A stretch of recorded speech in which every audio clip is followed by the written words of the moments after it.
ভিডিওর বিষয় হচ্ছে যে স্প্রিং যে আপনার করবেন ছাদে 5 ইঞ্চি ইট বা 10 ইঞ্চি গাঁথার পরে যে স্প্রিংটা বের করবেন বাইরে 3 ইঞ্চি করে, সেটা আপনার যে দেখতে পাচ্ছেন কলমের যে ফাঁকা জায়গাটা আছে, আপনি যে স্প্রিং যখন গাঁথনি করবেন তখন সেন্টারিং করে একবারই ঢালাই করে স্প্রিংটা করবেন। তাহলে কী হবে, কি আপনার কাজটা ভালো হবে, সুন্দর হবে এবং মজবুতিটা বেশি হবে।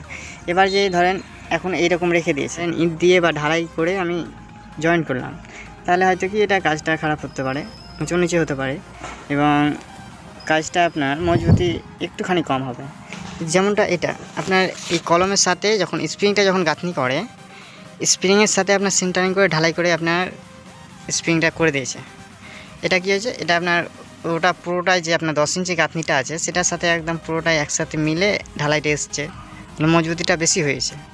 তো আপনারা যে কাজ করবেন এবং কাজ করাবেন, তো এইরকমভাবে আপনার স্প্রিং যখন গাঁথনি করবে তখনই আপনারা সেন্টারিং করে ঢালাই করবেন, এটাই ভালো হবে। এটাই আর এইরকম করে কাজটা রাখবেন না, কারণ এইরকম হলে আধা চাওয়া কাজটা হয়ে যাবে, কাজটাও ভালো লাগবে না এবং কাজে লেটও হবে।